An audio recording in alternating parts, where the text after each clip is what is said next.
the Marcos administration, imagine negative 13 ang rating ng administrasyong Marcos at negative 15 ni Presidente Marcos Jr. So you can really see the problem here na labis na naguguluhan sa mga fake news ni Claire Castro at ng mga tauhan ni Marcos Jr. Kasi iba-iba ang binabato na para ipagtanggol lang ang presidente kahit ano na lang ang sasabihin. Prosecution at saka mukhang tamad itong prosecution panel eh.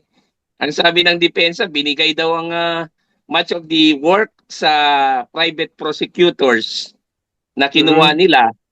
Hindi naman proper yun kasi the public prosecutor should always be in control of their case. Hindi pwede yan i-delegate lang ng ganyan. I don't know.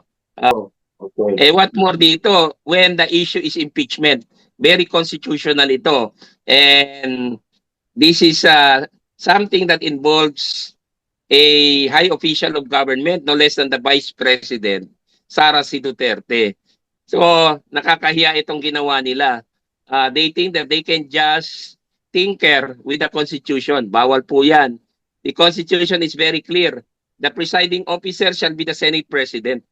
So, hindi po ito pwedeng i-delegate kay Chis Escudero or to another lawyer sa side ni Gatchalian.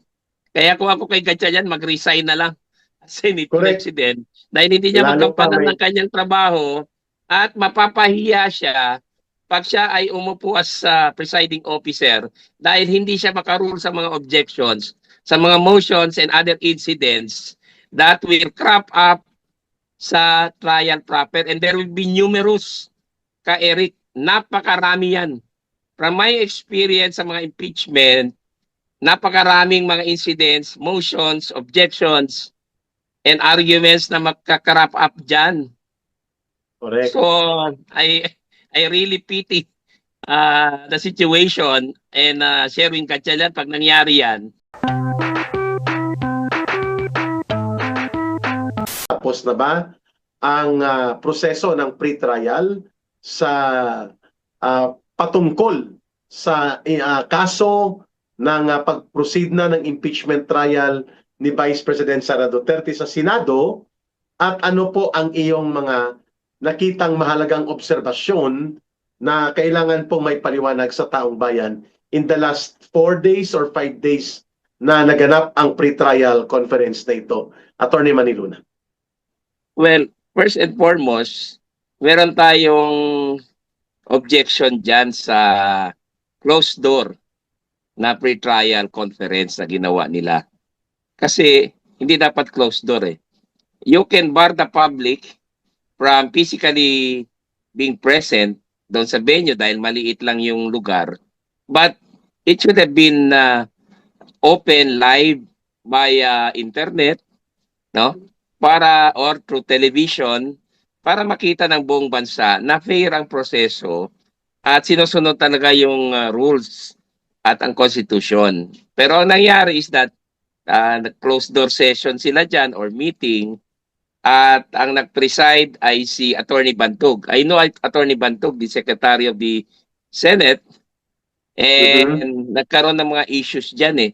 I don't know if na-resolve na kasi may mga motions na sinasabi ng depensa na hindi dapat or mga issues na hindi dapat nire-resolve doon sa pre-trial conference because the presiding officer, the Secretary of the Senate sitting as an impeachment court, has no authority to resolve these motions because only the senator judges in the proper trial or trial proper rather ang merong otoridad para gawin yon. So I don't know kung na-resolve na nila yon and kung na-stipulate na nila yung mga facts kasi parang meron din silang dispute sa stipulation of facts dahil maraming gustong isama ang prosecution panel na sa tingin ko hindi naman nararapat, hindi proper doon sa pre-trial, not even in the trial proper. Kaya inobjectan ng defense panel. Anyway, kung tapos na sila dyan, they will have to come up with an announcement. Pero wala pang announcement hanggang ngayon na terminated na yung pretrial. So, I presume na hindi pa terminated. May mga issues pa sila na dapat i-resolve. And because may problema nga ang prosecution, at saka mukhang tamad itong prosecution panel eh. Ang sabi ng depensa, binigay daw ang much of the work sa private prosecutors na kinuha nila. Hindi naman proper yun kasi the public prosecutor should always be in control of their case. Hindi pwede yan i-delegate lang ng ganyan. I don't know kung anong strategy, but definitely inexperience yung prosecution panel, especially yung chairman na si Representative Jerby Luisto, despite the fact that she was or she used to be a prosecutor or a fiscal before. So, dito sa impeachment, wala silang experience dito ka Eric eh. Kaya parang nangamatis according to the defense or what we heard, parang nangamatis sila sa pre-trial conference. Attorney Maniluna, dalawang tanong. Please mapaliwanag mo sana sa ating mga kababayan na hindi mga abogado at hindi masyadong pamilyar sa mga proseso sa isang korte. Ano ba ang pre-trial at bakit hindi senator judge or senator judges ang nag-preside o ang nag-conduct nito? Bakit parang clerk of court lang? Sa atin, nakakaranas ako ng pre-trial, nandyan talaga ang hukom, ang judge. At ano naman ang role ng private prosecutors na parang sila na ang tumatayo na prosecutor kaysa prosecutor ng House of Representatives? Please kindly explain to our people. Well, technical man ito, pero in a layman's perspective, pag sinabi natin pre-trial conference, ito yung parang meeting na nagaganap bago yung trial o bago i-presenta yung mga ebidensya, no? Before the Senate sitting as an impeachment court. So, preliminary ito wherein inilalatag mo doon kung ano yung mga ebidensya na ipipresenta mo, ano yung mga exhibits na gusto mong markahan, ano yung mga issues na nire-recommend mo o sinasuggest mo, tapos ano yung stipulation of facts, ano yung mga facts na both sides would agree in the sense that hindi na kailangan ng proof kasi yung facts na yon ay accepted as facts or inescapable facts, and they are well known to be or publicly known to be true. So stipulation of facts yan, and other matters that can be taken up to expeditiously resolve itong proceedings, no? Particularly para matulungan yung trial, para smooth yung trial. Ang problema dito is yung senator judges themselves, particularly yung presiding officer na si now Senate President Sherwin Gatchalian ay wala daw doon. Hindi siya ang nag-preside. Ang nag-preside si Attorney Bantog, yung Secretary of the Senate. Now, there's a question on his authority to preside because kahit sa aking experience sa Senate Electoral Tribunal, which is composed of congressmen, senators, and senior justices of the Supreme Court. When we had a pre-trial conference, ang nagpe-preside si then Senior Associate Justice Antonio Carpio. And when we had also the pre-trial conference doon mismo sa Supreme Court, no? Yung mga staff andon, pero never did the presiding officer, si Senior Associate Justice Antonio Carpio, yielded or binigay yung kanyang pagka-presiding officer ng Senate Electoral Tribunal to any of the staff, to any of his lawyers. So, bawal po yun. So, in this particular case, there's a question there. Bakit wala ang Senate President? And Is that it shows the lack of knowledge of the Senate President ngayon because he's not a lawyer. So maybe that's a liability that we have to look into because pagdating ng trial proper, mas mahirap ang ganyang trabaho because he will have to rule on objections and motions. How will he do that? Eh, wala siyang technical expertise, wala siyang legal knowledge. Eh, ano ang gagawin niya doon? Magtunganga lamang. So, yun ang problema Tama. pag nag-e-elect ang mga senador ng non-lawyer as Senate President. I'm not saying that Oo. kailangan lawyer talaga ang Senate President, but at least he or she should have a legal knowledge or legal background. Kahit law student siguro or law graduate, baka pwede. But you know, if you look at the Corona impeachment, no less than the late Juan Ponce Enrile was the presiding officer. And in the Correct. case of President Erap Estrada, no less than the retired Chief Chief Justice Hilario Davide was the presiding officer. So you can just compare. Eh, ano na lang mangyayari ngayon kung si Sherwin Gatchalian ang mag-preside. So kung sa pre-trial, hindi niya kaya i-preside, what more sa trial proper when the Senate tackles the articles of impeachment and there will be reception of evidence by the prosecution panel and later by the defense panel. Ayun. Attorney Manny Luna, yung pangalawang tanong natin, although nakabinbin yon, balikan mo lang please, pero was the delegation to Attorney Bantog as the facilitator of the pre-trial an issue that is of importance to the question of authority sa process o that is secondary and matter of procedure lang naman yan? Anong tingin mo dyan? Well, it's a primary issue kasi Hmm. pre-trial is as important as the trial proper. Pag mali ang Okay. pre-trial, if it is not conducted properly, magkakaproblema sa trial proper. So, crucial yan. Hmm. So, dapat nandun sana ang Senate President presiding and probably assisted by Secretary A lawyer. Bantog kasi sa marking, just like the clerk of court, ang marking ang clerk of court or the court staff will do the marking, no? Pero dito nakita natin na yung Secretary of the Senate did it and that raises a question later on kasi baka questionin yan ng defense panel. I'm not teaching the defense panel no what to do here, but probably they are also surprised why not a single senator judge was present. So ano Correct. nangyayari diyan? Tinatamad na right from the start, tamad na sila. At bakit yung prosecution, yung House Prosecution Panel, ang sabi ay binigay ang trabaho ng pre-trial sa kanilang private prosecutors. Another anomaly.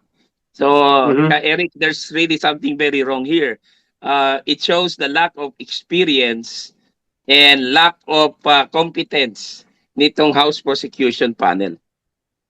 Maganda yung pinuntuhan mo, Attorney Manny, kasi kung seryoso at totoo at mayroon pong mabigat na mga ebidensya at batayan ng pagpapanagot supposedly to the Vice President, hindi dapat sineryoso nila ang proseso na ito from the pre-trial to the trial stage. Eh nakita natin walang pakialam ang mga senator judges at sabi mo nga that is an anomalous situation wherein only a clerk of court, bagamat abogado siya, hindi siya senator judge dahil hindi siya senador, ang nagsentro at nagfacilitate ng pre-trial which sabi mo there may be unresolved issues that can affect the trial proper. And that is a very good point na ni-raise ninyo. At pangalawa, nakita natin ang pagkatamad, pagkahambog at pagka-incompetent nitong mga nagkukunwaring mga prosecutor, abogado ni Martin Romualdez at ni Marcos mula sa House of Representatives, eh wala naman palang ibubuga sa simple lamang na pre-trial.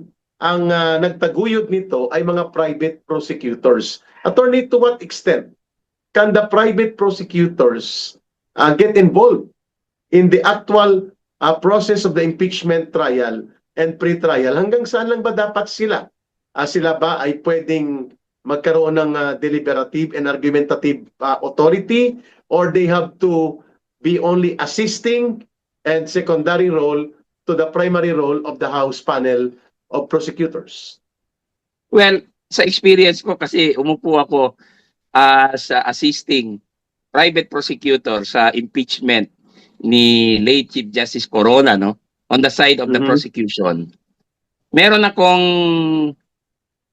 counterpart doon na other private prosecutors, and at the same time nandun yung aming public prosecutor who is a congressman.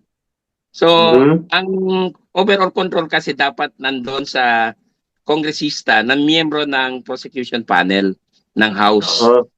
Kasi hindi pwede na iwan sa amin yan because we are mere private prosecutors. So in this particular case, I don't know what happened. Siguro baka wala silang alam dyan sa proseso na yan. Although si Representative Luistro should know better because she used to be a prosecutor. Public prosecutor siya, fiscal siya dati. I don't know. Kasi lumabas yung issue or yung chismis na parang dinumog, parang nangamatis ang House Prosecution Panel sa depensa during the pre-trial conference. I don't know if that's true, no? Kasi nga, hindi ginawa ng mabuti ng House Prosecution Panel o baka iniwan nila ang trabaho doon sa private prosecutors. And this is very bad. You can just imagine what will happen to their performance kung aabot na sa trial proper. Baka lalong mga mati sila, and with all the cameras there, baka mapahiya sila tuloy. Yeah. Mukhang kabisado.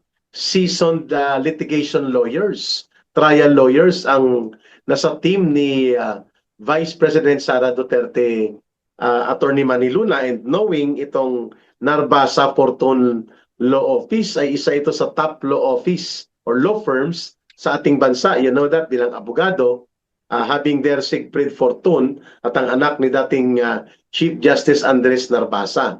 Ngayon, ang tanong ng mga mamamayan, attorney, maproblema talaga nito si Sherwin Gatchalian kasi hindi siya abogado.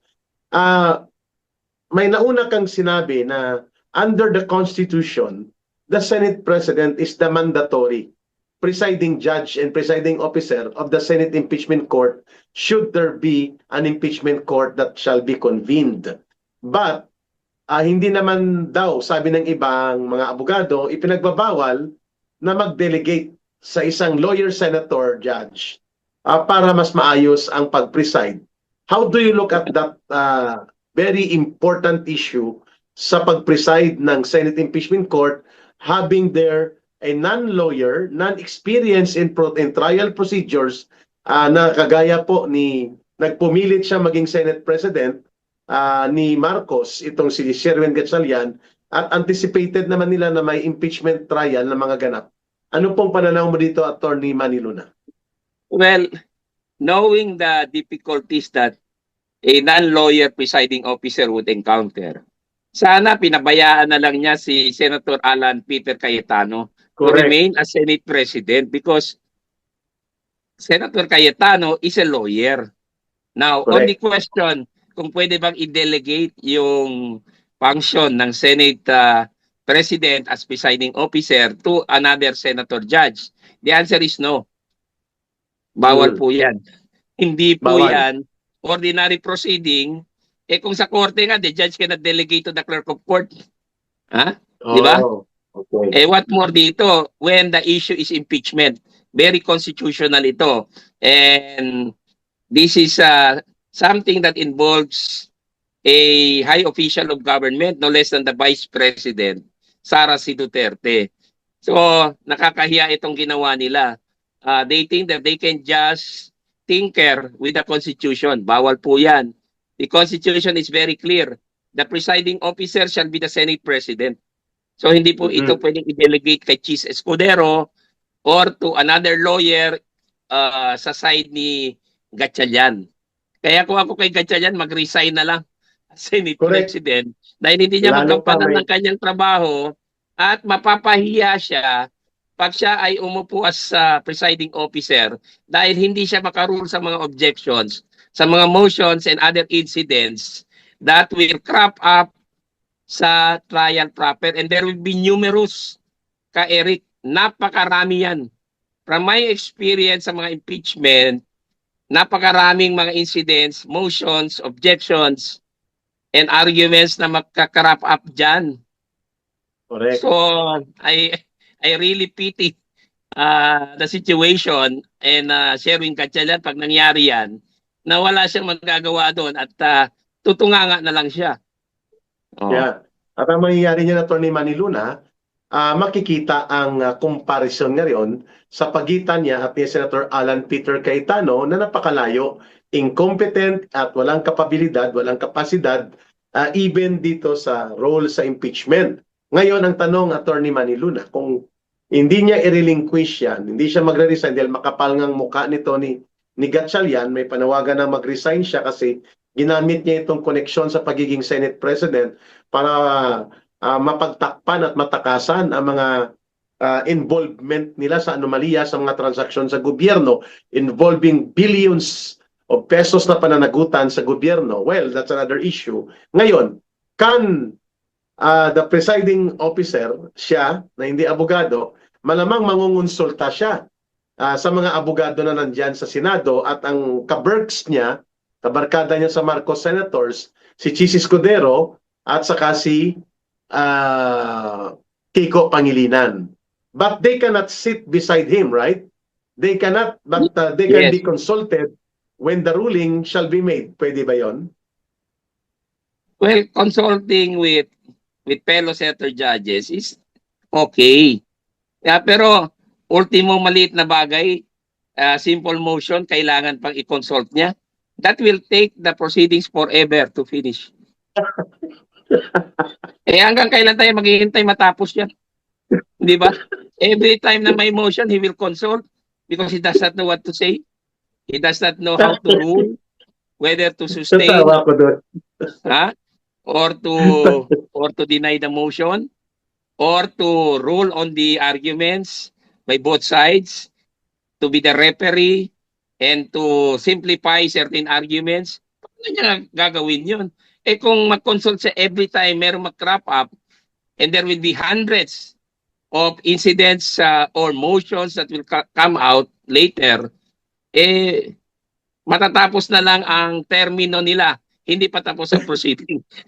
Nakakatawa yan ka, Eric, and this will really happen pag ganyan, walang kakayahan ang isang presiding officer. Kung ako nga sa kanya, mag-resign na lang.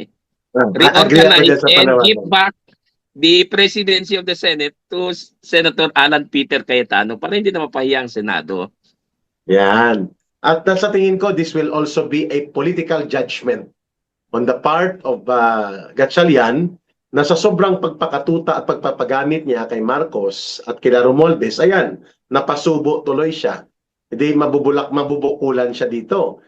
Attorney, for academic purpose lamang, what if they pass a resolution immediately, kasi may numero sila 13, that they designate, halimbawa, si Chis Escudero bilang abogado or si Kiko Pangilinan bilang abogado din na mag-preside as acting presiding judge sa impeachment court at panindigan nila.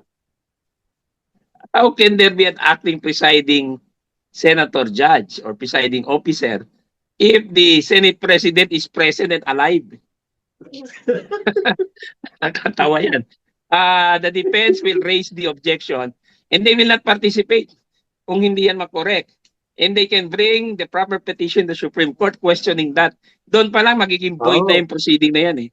So, in fact, it will be very funny at mismo ang Senado, which is controlled by the Gatchalian faction, ang magbibigay ng ebidensya at cause para questioning yung action nila sa Korte Suprema. That will be a circus, no? Nakakatawa yan. At yan nga ang leksyon dyan Kaya huwag ka magpa-atat-atat. Magmamadali, kunin yung yung position kay Senator Alan Peter Cayetano, tapos hindi mo pala magampanan yan. Hindi I yan agree. PTA organization ka, Eric, na pwede Correct. kahit sino lang. Or another organization like in the Rotary, Lions, Mhm. pwede kahit hindi lawyer. Pero you're talking of an impeachment court. So at least the Yes. Senate President or presiding officer must be a lawyer. Otherwise, Yeah. yun nga, mangyayari. Magiging katawa-katawa ito. It will be a circus. And the people will wait forever before the proceedings are over because every time merong mga incident, motions, and arguments, bubulungan pa niya ang mga staff niya at saka ang mga fellow Mm. senator judges kung anong gagawin niya. At makikita mo Yeah. yung tsura niya doon na wala siyang alam sa kanyang ginagawa.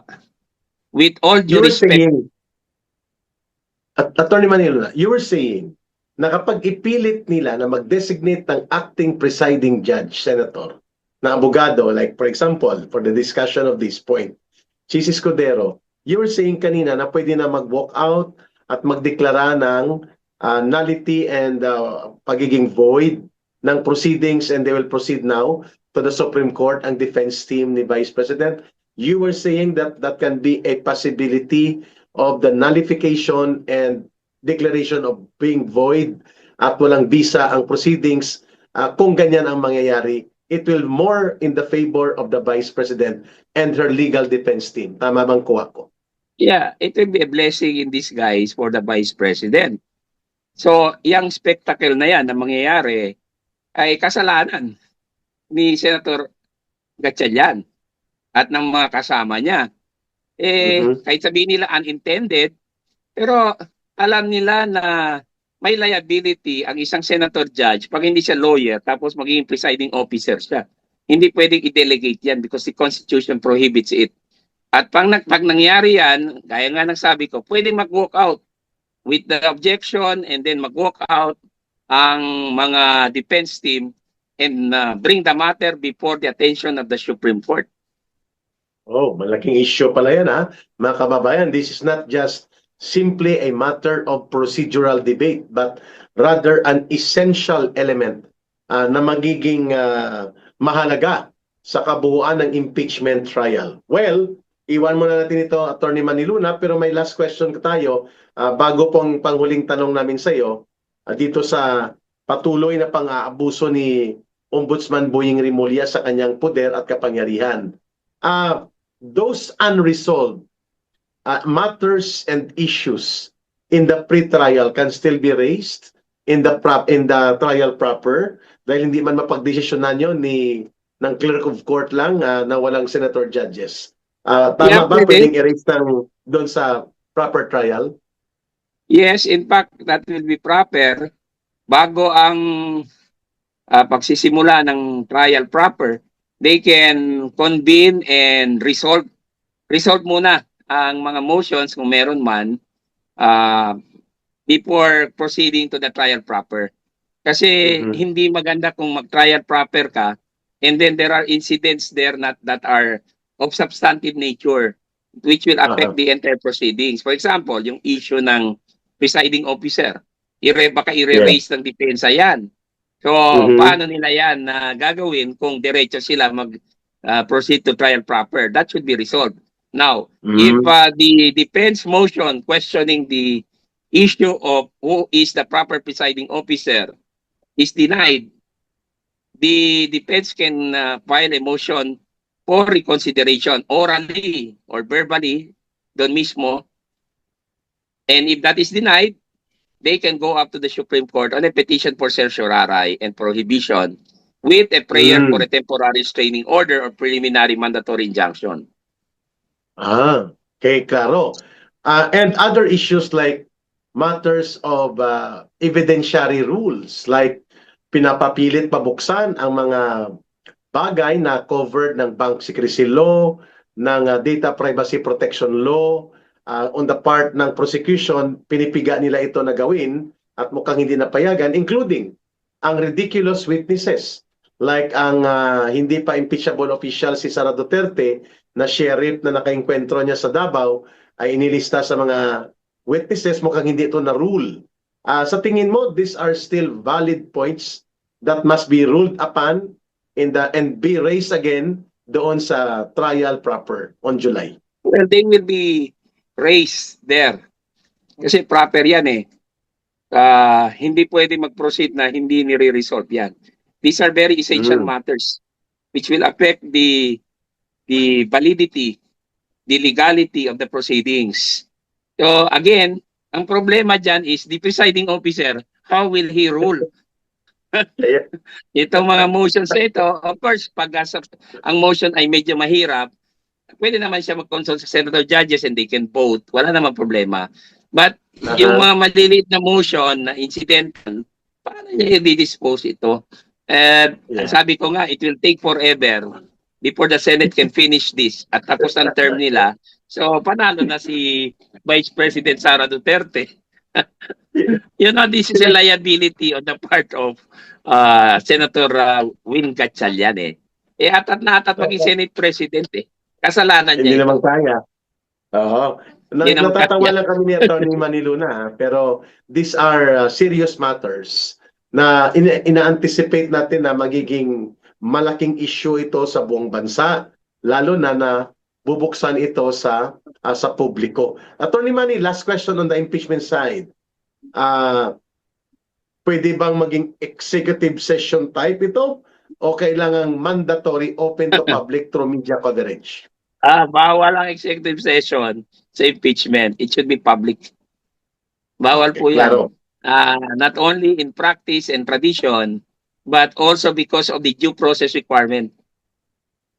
Okay. Hindi mo pwedeng i-shut out ang publiko because wala namang moral or ethical issues here. Like for example, kung ang respondent or an accused, meron siyang issue of decency or the subject matter of the case is about decency or morality. Dito, accountability ang issue eh. So, hindi pwedeng i-shut out ang public. Bawal po yan. It should be public. And everybody should be given the chance to watch it even online or through television. Magkakaalaman pala talaga ito, Atty. Maniluna, ha? And, lahat ng bukol dyan, lahat ng mali, makikita mo talaga kay Eric. Kaya, it will be katawa-tawa kung hindi marunong ang mag-preside. Oo nga eh. At kasalanan nila yan, hindi kasalanan ng publiko, nor of the defense. Kasi sila ang gumawa ng sitwasyon na yan eh. Naalala ko, Atty. Maniluna, sa mga kababayan, ha? I was still, that time, Atty. Maniluna, sa era pre-sign movement ako sa CPP, NPA, NDF. Minonitor namin, ha? Ang impeachment trial ni former President Erap Estrada. Mga nandun, mga legend yun eh. Joker Arroyo, si Rene Sagisag, nandun si Titong Mendoza. Even si Titong Mendoza, naapektuhan ng pressure sa public trial na yun na na-correct pa siya ng isang abogado yata sa defense tungkol sa prosecution tungkol sa kanyang comment sa iced tea, no, na sinabihan siya, Panyero, ang iced tea iniinom.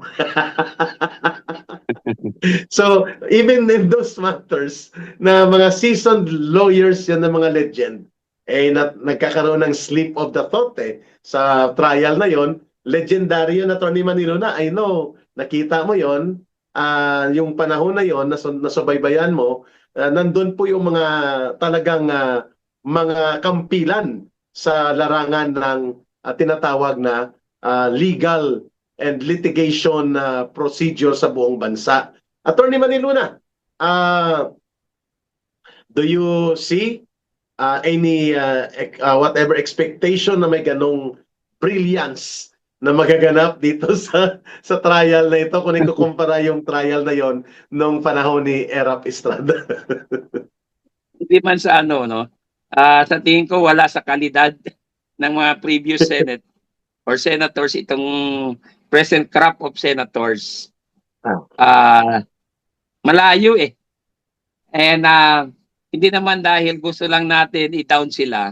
Pero dyan pa lang sa presiding officer issue, may problema na nga sila eh. So, kung ako talaga sa kanila, mag-reorganize na while meron pa silang time Tanggalin Correct. nila si Sherwin Gatchalian as Senate President. That's the only solution there. And bring back Senator Alan Peter Cayetano as Senate President. Correct. Huwag sila Or, magpadikta sa Malacanang because Malacanang correct. cannot help them in the impeachment. Hindi sila pwedeng umupo Agree. doon para magbulong at turuan ang Senate President how to preside the proceedings. I agree. So maganda ito mga kababayan ha. At dito natin makikita itong tapang-tapangan ng mga Tulfo brothers na to, yung tapang-tapangan nila sa akala mo na napakaraming alam, sila Tito Soto, ayan, lalamunin kayo dyan ngayon ng legal and trial procedures kung wala talaga kayong background dito sa tamang proseso ng tinatawag na impeachment, paglilitis at mga pundasyon sa batas at paano ito inuunawa. Kagaya ng paliwanag ni Attorney Manny Luna. Attorney Manny, last question namin sa iyo dito sa episode na to. I know you have to take some rest then. You may had a long day today. Ngayon, itong panibagong pagbabanta ni Boying Rimulya at kasabay nito pagbabanta din ni Matibag ng NBI. Kay NBI, binabantaan niya si Brother Mike Defensor na kakasuhan ng human trafficking, etc. etc. at kung ano-anong gimmick na para gamitin ang poder sa NBI sa pananakot. Si Boying Rimulya, pinapasagot niya at pinitikan na naman niya si Senator Alan Peter Cayetano at si Senator Robin Padilla na magpaliwanag sa obstruction of justice na reklamo ng Tindig Balahibo Pilipinas Group, no? Na mga grupo nila Dilima ito at mga kagrupo sa Dilaw at Pink na mga operators ng politika nila. Attorney Manny Luna, ano ang reaksyon mo hinggil dito? Alam mo, walang jurisdiction ng ombudsman dyan eh. Kasi nangyari ang incident sa loob ng Senate. The Senate has primary jurisdiction dito. Dapat hindi nakikialam si Ombudsman Boying Rimulya. At ang tanong ko rin is, ano na ang kanyang aksyon sa kaso or sa complaint laban kay Joel Villanueva at kay Ayun. Chis Escudero? Ayun, Why Captain Martin Romualdez. all of a sudden there is a deafening silence? Nakakabinging pananahimik dito. Huwag niyang ilis ang issue by targeting Senator Cayetano and Senator Padilla. May constitutional question dyan eh. Yung pakikialam niya dyan sa issue na yan. In fact, it's the Senate that can call the other authorities, including Matibag, to explain what they did inside the Senate. Remember, Correct. that's a separate branch of government. So, huwag makialam dyan si Ombudsman Boying Rimulya. Wala siyang authority dyan. Kahit meron pa nag-file ng complaint, it raises a constitutional question. At ang matter na to can only be resolved by the Senate. And if he wants to question it, then he can go to the Supreme Court. But I don't think so. Correct. He's a proper party to bring it to the Supreme Court. So, Correct. Senator Alan Cayetano and Senator Padilla can disregard yung kanyang pagkikialam at siya ang dapat tawagin, isupina na mag-appear sa Senado in a proper committee para tanungin ano ba ang kanyang karapatan dyan. Abusado talaga, Attorney Manny Luna, no, itong si Boying Rimulya kasi ang pananaw niya, he is beyond reproach, beyond correction, at kung ano man ang abuso na gawin niya, while I'm ombudsman ako, ano magagawa niyo? Is that a correct situation that we have? Wala talaga yung magagawa dahil ombudsman na siya sa kanya mga pang-abuso, Attorney Manny Luna? Well, lahat ng opisyal ng gobyerno may limitasyon sa poder nila. Hindi yan absolute. Even if you're the highest, the second highest, the third highest official, you don't have absolute power. So in the case of Boying Rimulya, kung he's acting beyond his powers, mas makabubuti kung mag-resign na lang siya. And take a rest because he has health challenges eh. Alam natin yan at sinasabi din niya. Mukhang hindi na niya kaya gawin yung trabaho niya ng tama at nakikita ko na minsan mas madalas pa siya mag-press conference kaysa gumawa ng trabaho niya. So much better na mag-resign na lang. Huwag na mag-insist Nagpapaligsahan sila, Attorney. Nagpapaligsahan sila ni John Vic Rimulya sa dami ng press Akala con. niya Secretary of Justice pa siya na okay lang mag-press con ng press con. If you are the ombudsman, you should be careful with your actions Dapat Agree. prudent ka. Oo. Mm. At huwag mong pakialaman yung political branches. Hindi ka elected Yes. officer Magandang punto yan, Attorney Maniluna, na ang ginawa niya, naging tagapagligtas siya ni Escudero at ni Joel Villanueva sa panahon na ang mga ito ay dapat gamitan na ng tamang poder, niligtas niya, kunwari, at para magkaroon ng utang na loob sa kanila ni Marcos at kaya naghudas sa grupo ng the previous majority. At tama yung banggit mo These are political institutions na dapat naghihinay-hinay si Boyeng Rimulya. Mantakin mo, tinatakot niya rin si Senator Rodante Marcoleta. At puro lahat mga nasa opposition senators, ang paborito niyang pakita ang gilas ng kanyang, ang tawag ko dito, bullying na itong ginagamit niya, Attorney Maniluna, at parang walang pumapalag sa kanya. Saan ba siya pwede ipadisiplina at pwede gapusin itong abuso niya? Well, lahat ng action niya na merong grave abuse of discretion or abuse of authority can be questioned before the Supreme Court. Kasi siguro pwede nilang questionin yan. Kasi kung sa House, walang mangyayari kung mag-file ka ng impeachment complaint laban sa kanya Because they have the numbers. So yung Malacanang controls the House and they also control the Senate. Wala nang system of checks and balance ngayon ka Eric. We are actually a failed state, no? Dahil pinakialaman na nila yung second branch of government. Ang natitira na lang ang ating judiciary headed by the Supreme Court. So, yan na lang ang tumatayo and the office of the Vice President. Ang sama ng sitwasyon natin, they have eroded public trust sa gobyerno dahil sa kagagawa nila thinking that they can just do that. Nasa demokrasya tayo and we have a tripartite system of government. Hindi nila pwedeng pakialaman yung Senado at saka yung House at gamitin ang ombudsman bilang pantakot sa mga political branches and elected officers na acting within the spheres of their departments and powers. Pero sinasaklawan na. Ito ay anomalous situation ka Eric. And this could be corrected by the Supreme Court. Pwede siyang pagalitan ng Supreme Court and even held in contempt. Kahit ombudsman ka. Kasi naalala ko, Attorney Maniluna, no? Finally, noong panahon ng bago pa ang ombudsman, nung katatapos lang na 1986 na People Power, ang tawag sa office na yan, Tanod Bayan. And the Tanod Bayan that time was the late Raul Gonzales.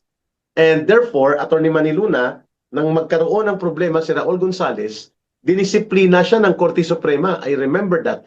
That position of Tanod Bayan, mga kababayan, was equivalent now to the ombudsman power and authority of Boyeng Rimulya. At pwede sabi ni Attorney Maniluna na siya ay idulog sa Korte Suprema. Dapat ito, tanong ko lang, Attorney Maniluna, final na ito. Sino ang pwedeng dumulog? Sino ang offended party dapat, di ba? Well, yung aggrieved party, for example, pag ginigipit si Senator Padilla or si Senator Cayetano, they can always bring it up to the Supreme Court and question his actions and even ask the court to cite him in contempt pag sumobra siya Hindi siya immune from contempt or from the contempt power of the Supreme Court. Kasi kung if he's acting beyond his mandate and violates the Constitution, the Supreme Court can correct that and even impose a penalty pag sumobra na talaga. Tama. Kasi si Raul Gonzales was suspended to practice law noong at least I think 18 months, Attorney Maniluna, bago na reinstate ang practice of law niya.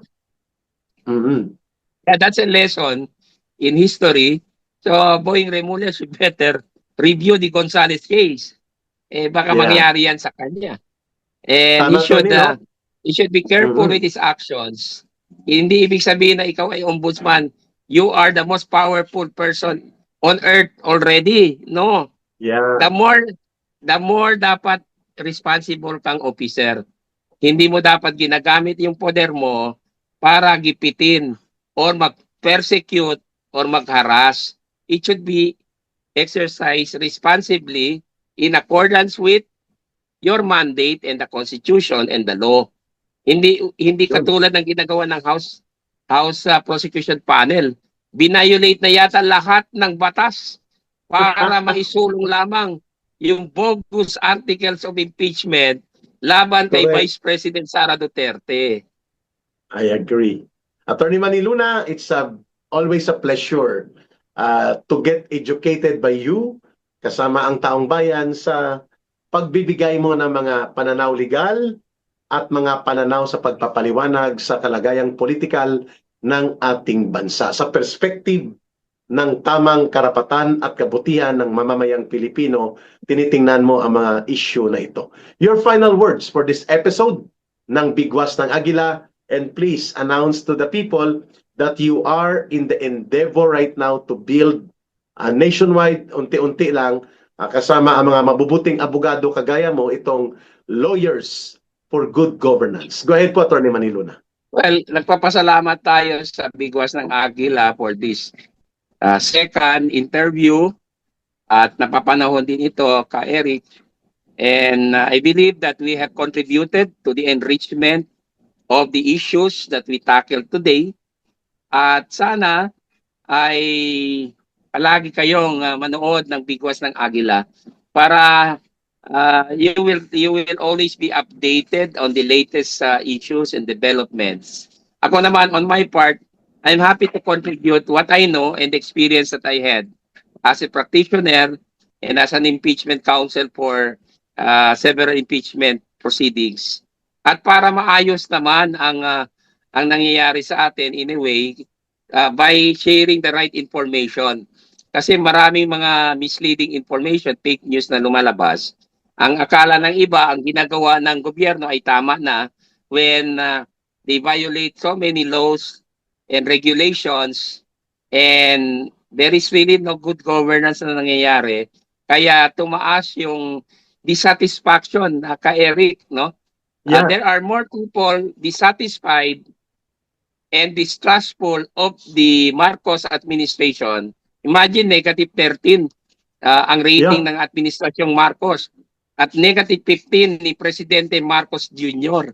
So you Correct. can really see the problem here. So sana with my participation sa programa mo, nakakontribute ako in crystallizing and summarizing yung mga issues at contribute tayo ng nalalaman natin in our humble way para maayos naman ang thinking ng ating mga mamayan na labis na naguguluhan sa mga fake news ni Claire Castro at ng mga tauhan ni Marcos Jr. Kasi iba-iba ang binabato na para ipagtanggol lang ang presidente kahit ano na lang ang sasabihin.